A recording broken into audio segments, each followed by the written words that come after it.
ठाकरे आणि शरद पवारांचे असते होईल. छत्रपती शिवाजी महाराज के जय भवानी. छत्रपती शाहू महाराजांचा. उद्धव साहेब तुम आगे बढ़ो. शरद पवार साहेब तुम आगे बढ़ो.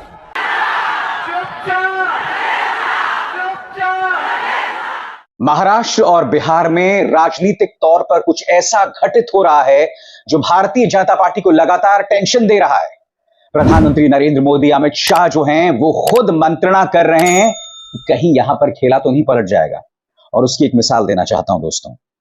महाविकास अघाड़ी की एक संयुक्त रैली हो रही है कोल्हापुर में, जहां मैदान में अघाड़ी की तरफ से शाहू जी महाराज हैं जो कि छत्रपति शिवाजी महाराज के वंशज हैं.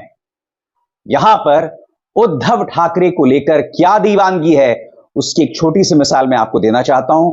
भीड़ का हुजूम है वहां पर और देखिए किस तरह से लोगों ने अपने मोबाइल फोन्स ऑन किए हुए हैं. पूरे स्क्रीन पर देखिए दोस्तों, लोगों ने अपने मोबाइल फोन्स ऑन किए हुए हैं और अपनी ताकत, अपना समर्थन उद्धव या ये कहा जाए एमवीए महाविकास अघाड़ी के साथ यहां पर जतला रहे हैं.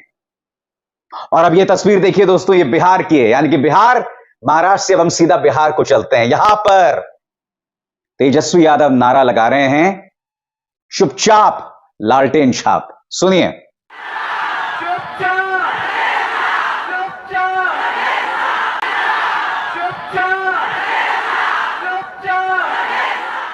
दोस्तों हमें ये नहीं भूलना चाहिए कि पिछली बार यानी कि जब 2019 के चुनाव हुए थे तब भारतीय जनता पार्टी ने कांग्रेस का, ये कहा जाए विपक्ष का, महाराष्ट्र और बिहार दोनों जगह सुपड़ा साफ कर दिया.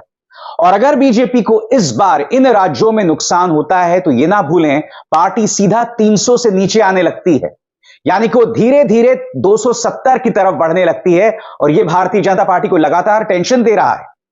यह टेंशन दे रहा है कि कहीं यह हो तो नहीं जाएगा. और मैं आपको बतलाना चाहूंगा, बिहार में तेजस्वी, उसी तरह से महाराष्ट्र में उद्धव ठाकरे, या ये कहा जाए महाविकास अघाड़ी को जो है वो लगातार प्रतिक्रिया मिल रही है. जैसे कि मैंने आपको कोल्हापुर में दिखाया, मंच पर थे शरद पवार और उद्धव ठाकरे. और उद्धव वहां जनता से कह रहे हैं कि हम एक साथ चुनाव लड़ रहे हैं और यह बहुत जरूरी हो जाता है कि वोट ट्रांसफर हो. उद्धव इस बात को जानते हैं कि अपने आप में बहुत बड़ी चुनौती है कांग्रेस का वोट बैंक और उद्धव ठाकरे का वोट बैंक. ये दोनों आपस में कभी मिले नहीं है, पहली बार है जब ये दोनों एक साथ मिलने जा रहे हैं. और ये चुनौती उद्धव ठाकरे के सामने है. हालांकि जहां तक मुझे याद है एक बाय इलेक्शन हुआ था जिसमें एमवीए एक साथ थी और उन्हें जीत भी मिली थी. मगर उद्धव ठाकरे बतलाना नहीं भूलते कि इस मौके पर वोट ट्रांसफर होना बहुत जरूरी है. सुनिए वो क्या कह रहे हैं. आणि जे असे काही प्रश्न विचारतात की शिवसेनेची मतं ही काँग्रेसला ट्रान्सफर होणार का, होणार की नाही, कारण काँग्रेसच्या हातामध्ये मशाल आहे. काँग्रेसच्या हातात मशाल घेऊन 4 तारखेला आपल्याला विजयाची तुतारी फुंकायची आहे. आज रणशिंग फुंकलेला आहे, उद्या विजयाची तुतारी फुंकायची आहे. म्हणून तुम्हाला सगळ्यांना आशीर्वाद देण्यासाठी मी विनंती करतोय. जनतेच्या न्यायालयात न्याय मागण्यासाठी आलेलो आहे. महाविकास आघाडीचे उमेदवार जिथे जिथे असतील, ज्यांची निशाणी हात आहे, तुतारी घेतलेला मावळा आहे आणि मशाल आहे, याच उमेदवारांना, आपल्या हक्काच्या उमेदवारांना लोकसभेत पाठवा आणि हुकुमशहाचं सरकार गाडून टाका, एवढीच विनंती करतो. जय हिंद, जय महाराष्ट्र. और एक बार फिर दोस्तों मैं आपको दिखलाना चाहता हूं किस तरह का हुजूम था, किस तरह से छत्रपति शिवाजी महाराज के पक्ष में नारे लग रहे थे, क्योंकि मंजर ही ऐसा था. मैदान में शाहू जी महाराज थे और जाहिर सी बात है यह अपने आप में सांकेतिक तौर पर महाराष्ट्र के लिए बहुत कुछ कह रहा है. सुनिए किस तरह की नारेबाजी हो रही थी.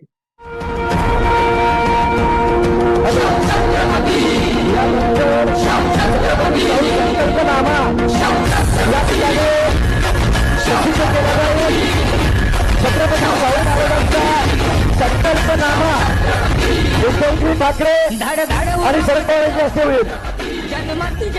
छत्रपती शिवाजी महाराज के जय भवानी.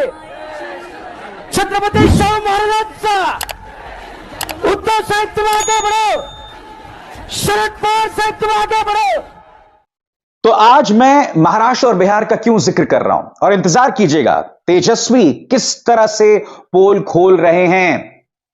इन दोनों की बात मैं इसलिए कर रहा हूं, जैसे कि मैंने आपको बताया कि बिहार में 40 सीटें हैं, उसी तरह से महाराष्ट्र में 48, और अगर यहां पर भाजपा को झटका लगता है तो बहुमत जो है उसका डगमगाने लगता है। यह ना भूलें कि इन सभी राज्यों में भारतीय जनता पार्टी को लगभग सारी सीटें मिली हैं। आप जानते हैं बिहार में उन्हें 39 सीटें मिल गई थी।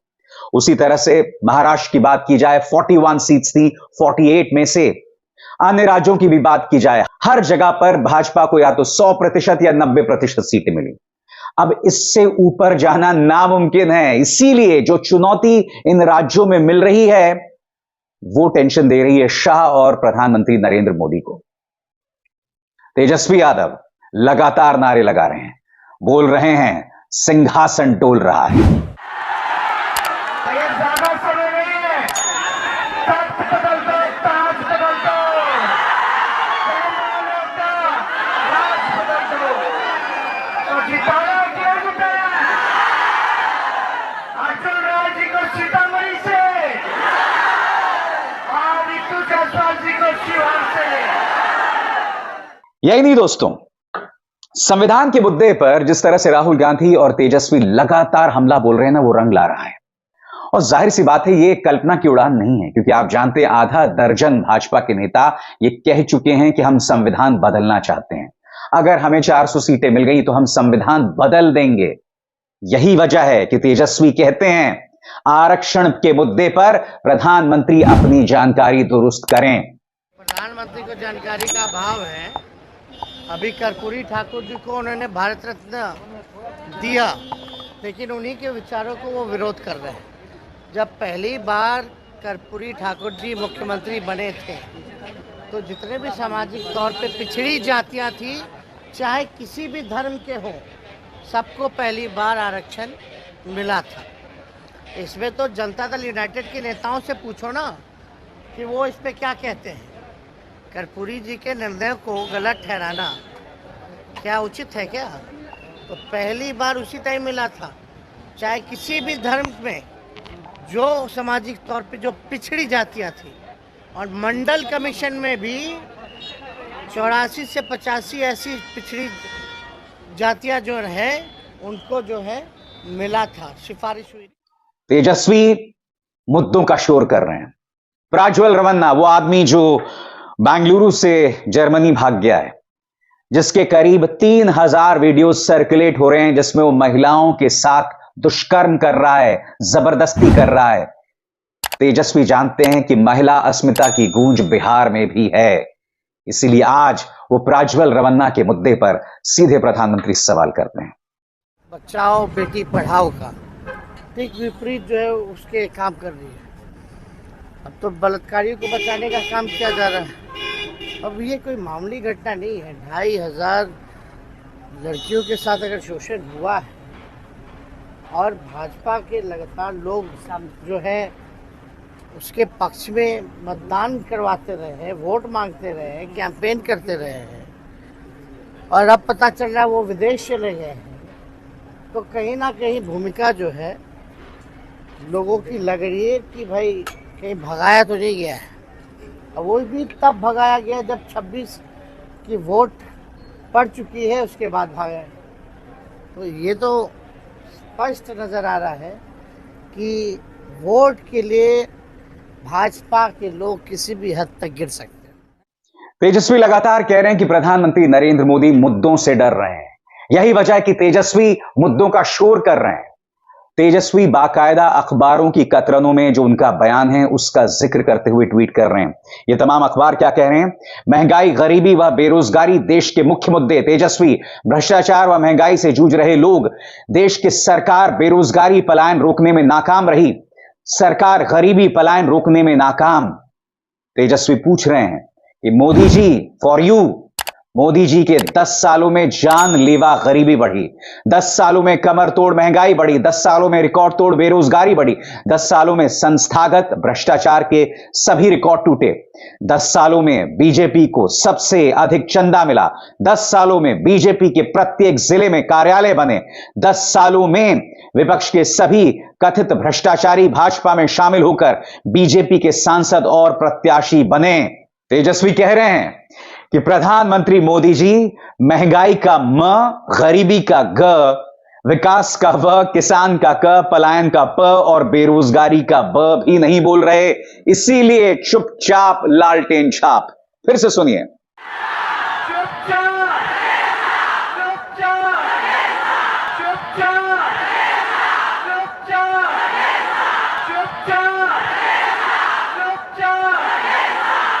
एक तरफ तेजस्वी और उद्धव लगातार मुद्दों पर बने हुए, मगर दूसरी तरफ आप जानते हैं, चाहे प्रधानमंत्री हो, चाहे मुख्यमंत्री आदित्यनाथ हो, चाहे अमित शाह हो, अनर्गल भड़काऊ मुद्दों पर भटकाने की कोशिश कर रहे हैं। और मैं आपको एक छोटी सी मिसाल देना चाहूंगा। मुख्यमंत्री आदित्यनाथ लगातार भड़काऊ बातें कर रहे हैं।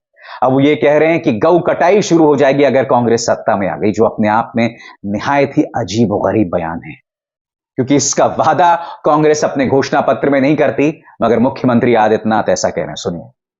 आज मैं कांग्रेस के और इंडी गठबंधन के घोषणा पत्र के एक बात और आपको बताना चाहता हूं।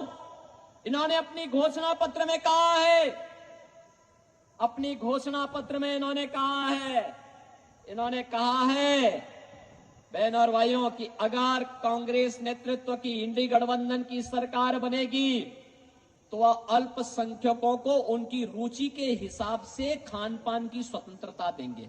अब मैं पूछना चाहता हूं, ऐसी कौन सी रुचि है मुस्लिम समाज की जो हिंदुओं से अलग है? अरे रोटी वो भी खाते होंगे, चावल वो भी खाते होंगे, ढोकला वो भी खाते होंगे, सब कुछ खाते होंगे, लेकिन उनकी अतिरिक्त इससे अतिरिक्त रुचि क्या है? हिंदू गौ कसी को स्वीकार नहीं कर सकता, गौ मांस नहीं भक्षण करता, लेकिन वह चिढ़ाने के लिए जरूर खरीदा होगा और इसीलिए उसके खिलाफ कार्रवाई होती है। कांग्रेस देश के अंदर गौ हत्या की खुली छूट देना चाहता है। क्या आप स्वीकार करेंगे? क्या स्वीकार करेंगे इसको? तो आप देख सकते हैं कि भाजपा के प्रचार के 3 सबसे मुख्य चेहरे हैं, प्रधानमंत्री नरेंद्र मोदी, अमित शाह और मुख्यमंत्री आदित्यनाथ। प्रधानमंत्री क्या कहते हैं कि कांग्रेस आपकी संपत्ति मुसलमानों को दे देंगी, मुसलमान घुसपैठिए हैं। अमित शाह क्या कहते हैं कि कांग्रेस शरिया कानून लाना चाहती है। यही बात मुख्यमंत्री आदित्यनाथ भी कहते हैं और अभी अभी आपने आदित्यनाथ को सुना। तो देश की जनता के सामने विकल्प बिल्कुल साफ है। वो विकल्प दिखाई दे रहा है कि उन्हें किन मुद्दों पर बात करनी चाहिए, और मुद्दों से भाजपा लगातार आपको भटका रही है। मुद्दों पर क्यों नहीं आती भाजपा? 10 साल का राज रहा है, आपको अब भी गौ हत्या, मुसलमान, पाकिस्तान, इन्हीं तमाम चीजों पर रहना पड़ता है, जो अपने आप में कितनी बड़ी त्रासदी है। मगर ये त्रासदी ही कहीं ना कहीं आधुनिक राजनीति बन गई है। दोस्तों, अभिसार शर्मा को दीजिए इजाजत। नमस्कार। स्वतंत्र और आजाद पत्रकारिता का समर्थन कीजिए, सच में मेरा साथी बनिए। बहुत आसान है दोस्तों, इस ज्वाइन बटन को दबाइए और आपके सामने आएंगे ये 3 विकल्प, इनमें से एक चुनिए और